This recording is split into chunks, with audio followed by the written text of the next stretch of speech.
The scream didn't echo, it folded into silence. Behind a cracked window, a little girl traced fog with her finger, spelling Santa backward.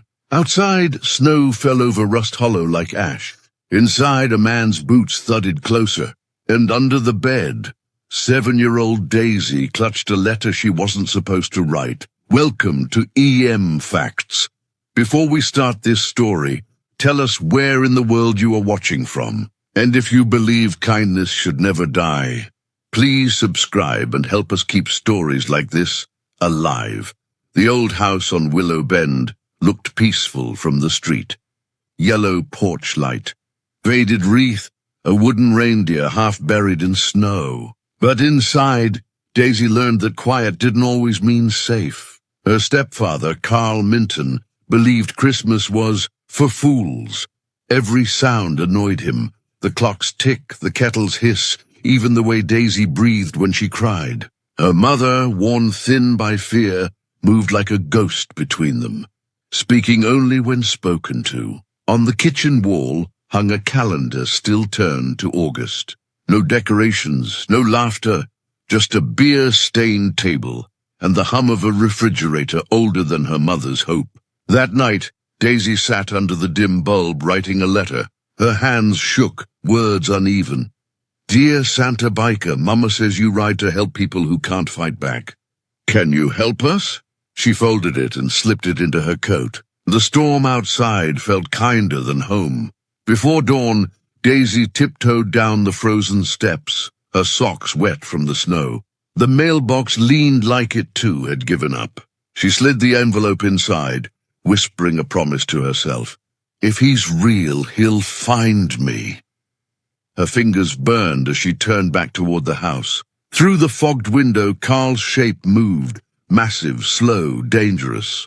The door creaked open before she could reach the steps. Out again, huh? His voice slurred with whiskey and rage. He grabbed her arm, shaking the cold from her bones. Writing your fairy tales again?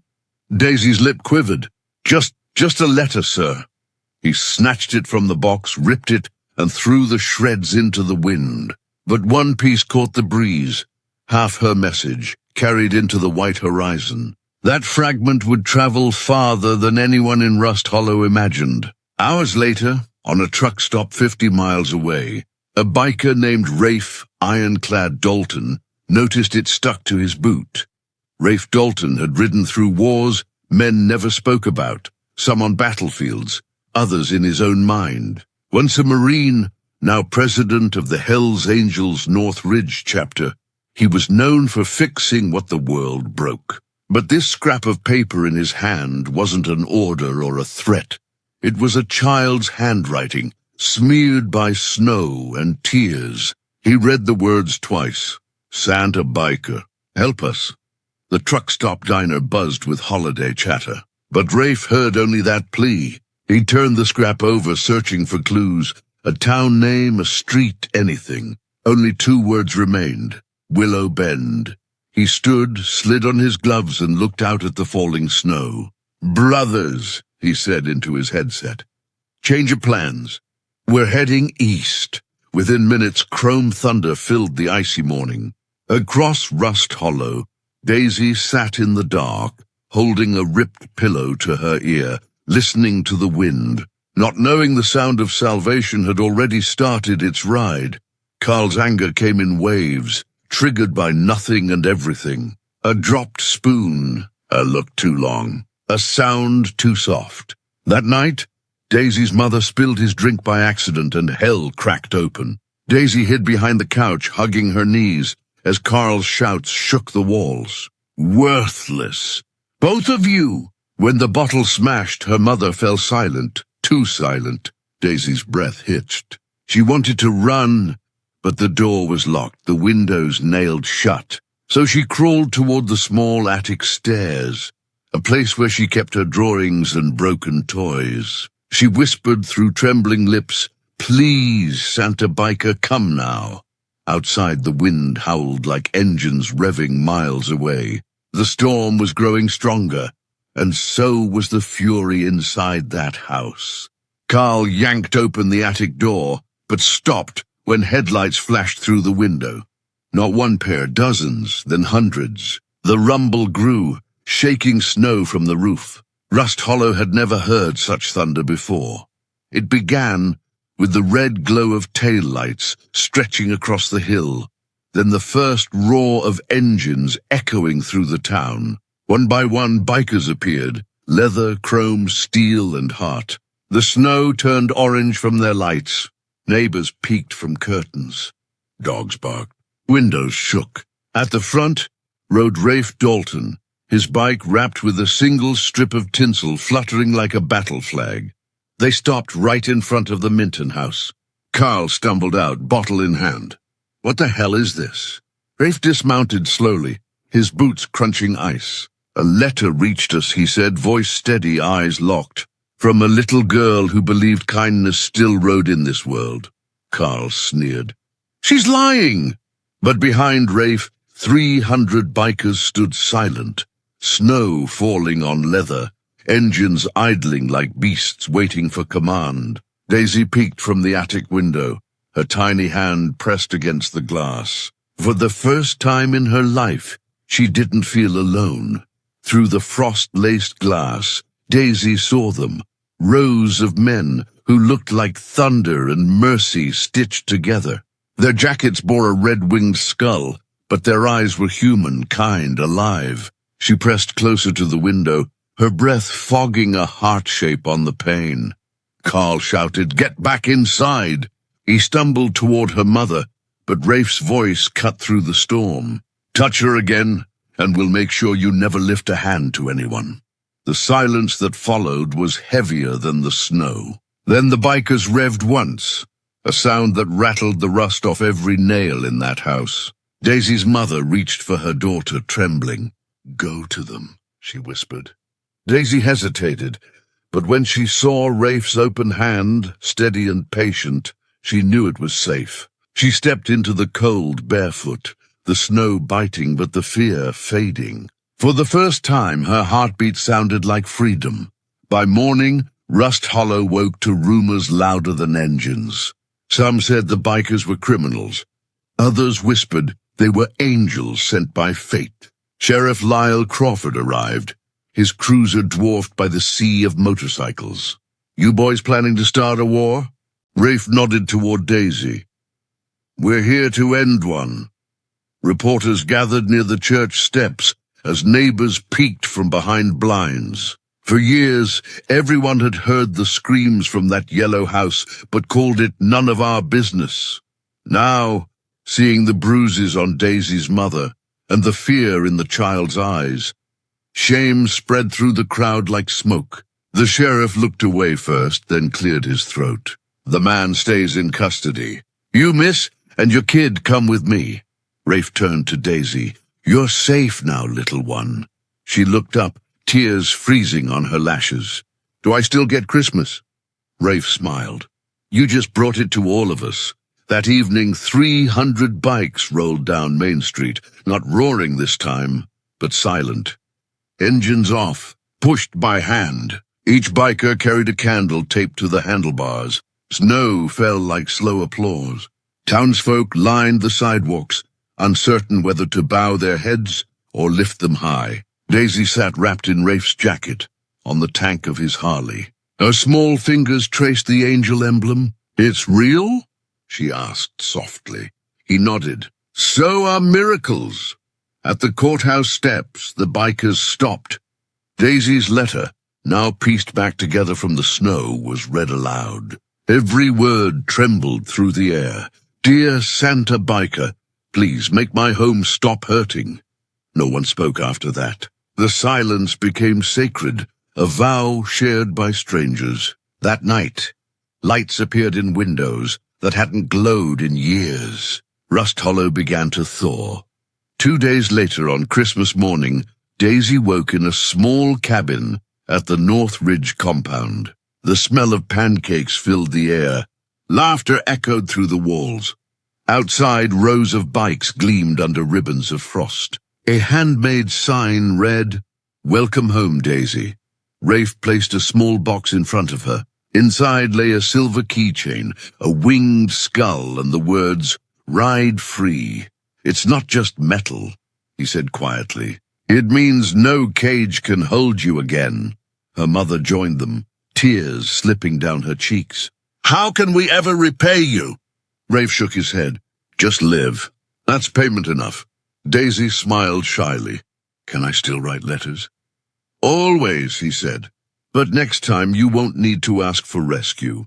You'll write to tell us you're flying." Outside, the brothers revved once. A salute of thunder turned to joy. By spring, the story of the Santa Biker spread far beyond Rust Hollow. News anchors, blogs, and podcasts called it the Christmas Ride. But for Rafe and his brothers, it wasn't publicity. It was purpose. They repaired roofs, delivered food, and made sure no child in their county ever feared the dark again. At a memorial in front of the rebuilt house, Daisy placed her old, torn letter in a glass frame. Beneath it, she wrote, "For anyone still waiting for help, it's already on its way." Her mother found work at a diner, the same one Rafe once stopped at. Sometimes Daisy would hear engines in the distance and run outside just to wave. The sound no longer meant danger, it meant family. That Christmas, the bikers returned not with noise, but with quiet pride. Rafe handed her a helmet painted white and red. "Time to ride, Santa's little angel." And this time, she led the convoy. The courthouse smelled of paper and cold coffee. Carl Minton sat in chains, staring straight ahead, his face hard as stone. For years, no one in Rust Hollow had dared to testify against him until now. Daisy sat beside her mother, hands clasped. Behind them, Rafe and the hellsangels filled the benches, a silent wall of leather and loyalty. The judge glanced up. "Are all of these men here for the victim?" Rafe answered, "No, Your Honor. We're here for the truth." When Daisy's mother took the stand, her voice trembled, but did not break. He said no one would ever believe us. "I did for too long." Carl sneered. "You think they scare me?" Rafe leaned forward slightly. "They're not here to scare you. They're here to make sure you never hurt anyone again." The gavel struck. The sound was final, almost holy. For Daisy, that echo meant something new. Freedom had a sound now. When the sentence was read, 25 years, no one clapped, no one cheered. The victory felt too sacred for noise. Outside, snow fell again, softer this time, like the sky was sighing with relief. Rafe knelt beside Daisy. "The storm's over, kid."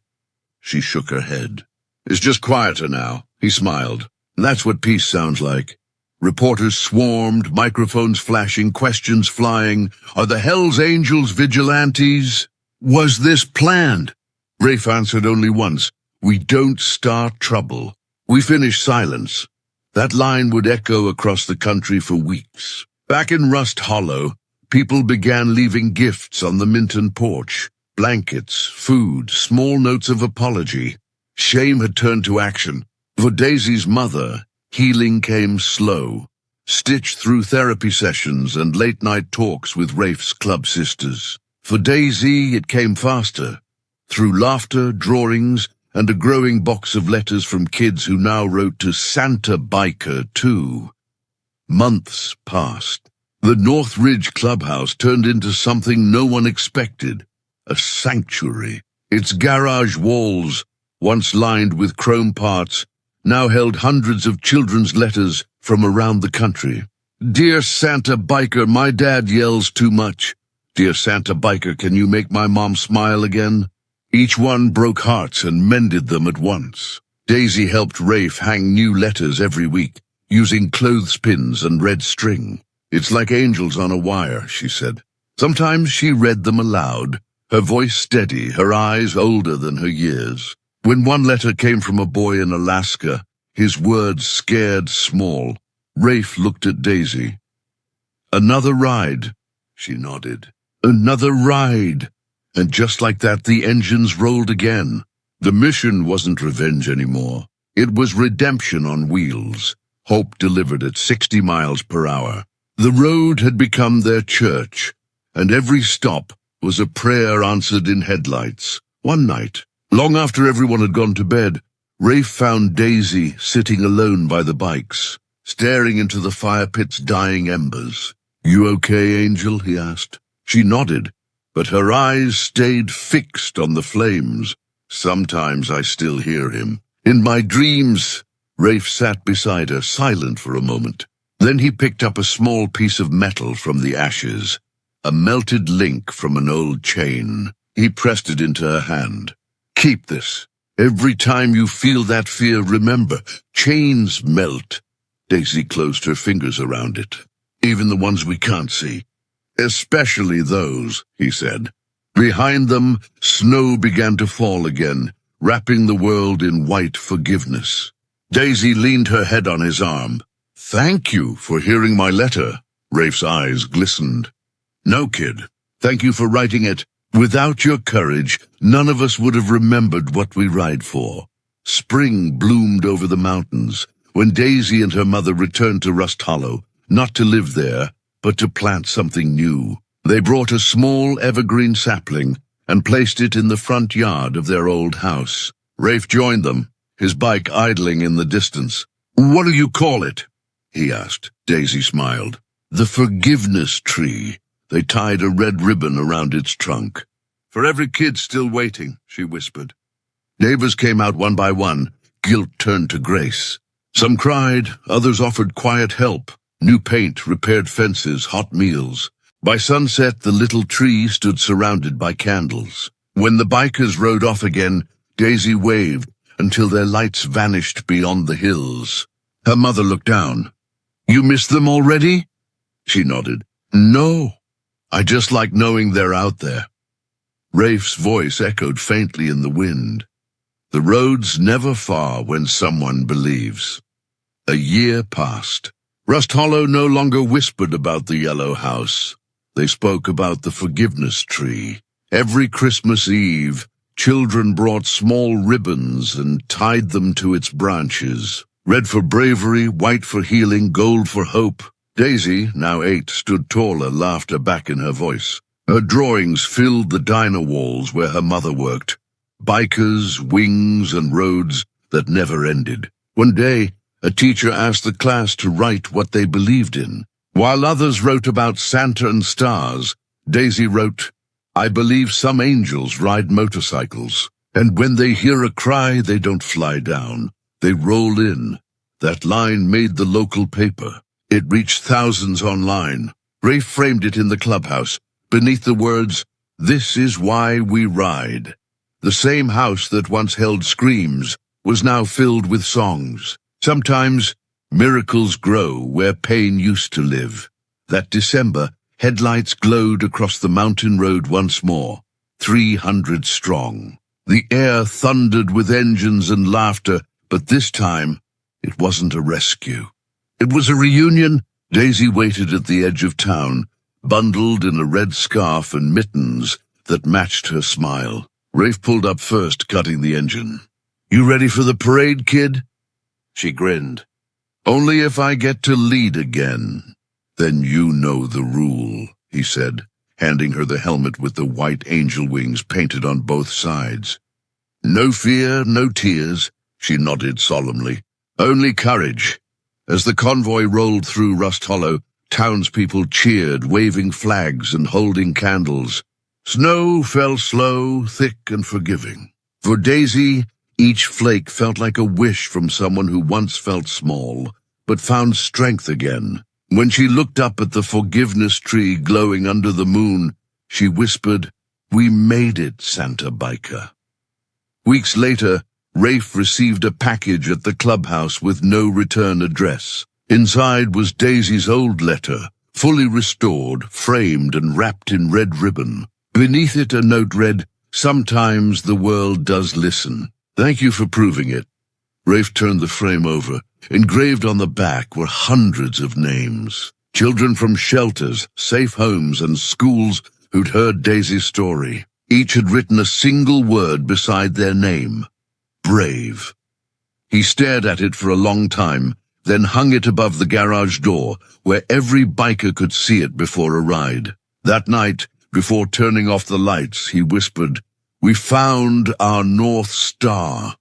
Outside, the engines cooled, and snow covered the tire tracks like a closing chapter. But far away, somewhere new, another child wrote a letter beginning with the same words, "Dear Santa Biker." And the world kept turning toward light. Years rolled by. Daisy grew, her hair longer, her courage louder. When she turned 16, Rafe gave her a rebuilt Harley, silver, small and steady. "She's yours," he said. "Name her." "Hope," Daisy replied, "because she's what follows fear." Together, they rode across the valley, visiting homes, shelters, and forgotten towns, turning pain into purpose. Every Christmas, the convoy doubled. It wasn't just bikers anymore. Teachers, nurses, firefighters, and even former skeptics joined, all wearing red patches shaped like wings. They called themselves the Guardians of the Letter. The roar of their engines became a sound people recognized, not of fear, but of arrival, of rescue, of love that fought back. And somewhere along the road, someone always whispered, "Santa Biker's back." Rafe, now older, watched Daisy lead at the front, sunlight hitting her helmet like a crown. He smiled to himself. The little girl had become the miracle she once asked for. 10 years later, Rafe stood under the forgiveness tree again. Snow clung to his jacket. The ribbons danced softly in the wind. A convoy waited on the ridge, engines humming like distant heartbeats. Daisy walked up beside him, taller now, her eyes steady. "It's time," she said. He nodded, handing her the worn envelope that started it all. "And it your way." She placed it in a clear glass box beneath the tree, sealed forever in the roots of Rust Hollow's new life. When the engines roared again, Rafe looked skyward. The snow seemed to sparkle like chrome. Daisy pulled on her gloves and whispered to the wind, "No more cages." The convoy thundered down the mountain, each headlight cutting through the dark like truth through silence. And somewhere far away in another forgotten town, a child smiled at the sound. If this story touched your heart, remember, kindness doesn't need wings to fly. Sometimes it just needs wheels and courage. Subscribe, like, and ring the bell so more stories of hope, redemption, and second chances can find their way to someone still waiting for light.